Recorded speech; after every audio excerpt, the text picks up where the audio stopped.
વલસાડમાં કોંગ્રેસ દ્વારા ફોર્મ ભરવાની પ્રક્રિયા હાથ ધરવામાં આવી છે। મોટી સંખ્યામાં કોંગ્રેસના ઉમેદવારોએ નગરપાલિકા ચૂંટણીના ફોર્મ ભર્યા છે, ત્યારે વોર્ડ નંબર 1 અને વોર્ડ નંબર 4ના ઉમેદવારોએ પણ ફોર્મ ભર્યા છે। ભાજપથી નારાજ લોકોને કોંગ્રેસ જે છે એ સાથ આપશે, ત્યારે કોંગ્રેસને વલસાડ પાલિકામાં બહુમતી મળશે તેવું કોંગ્રેસ ઉમેદવારોએ જણાવ્યું હતું।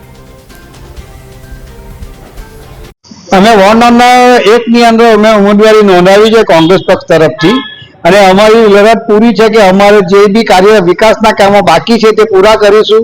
એવું કશું નથી, કોંગ્રેસ છોડતાના જે બી ગયા છે એ લોકોનો અંગત મામલો છે, એમાં અમારાથી કંઈ કહી શકીએ નહીં। અમે અમારી રીતે તૈયારી પૂરી રાખેલી છે।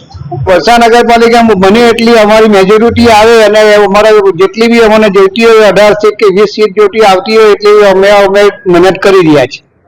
હવે ઇલેક્શન લડવાનું છે નગરપાલિકા, અને નગરપાલિકાના અમે વોર્ડ નંબર 4ના ઉમેદવાર પૂરેપૂરા 4ના ઉમેદવાર ફોર્મ ભરવા આવ્યા છે।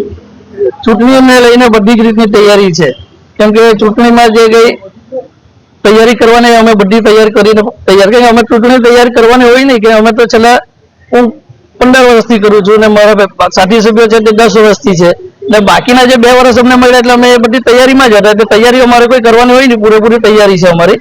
હા, એ અમારા રોનકભાઈ ગયા છે, એમને જરા મન દુઃખ થયું છે, પણ રોનકભાઈ એવા માણસ છે કે કોઈના કહેવામાં આવી ગયા છે, બાકી વાંધો નહીં, રોનકભાઈ તો પાછા આવશે, પોતાના ઘરે પાછા આવશે। એને લઈને વોર્ડ નંબર 3માં કોઈ પણ જાતનો ફરક નહીં પડે, કેમ કે વોર્ડ નંબર 3માં પણ જે બહુમતી આવેલી એ આવવાની છે અને જંગી બહુમતીથી જીતશે વોર્ડ નંબર 3 પણ। વોર્ડ નંબર 3 અને 4માં કોઈ ફરક પડવાનો નથી।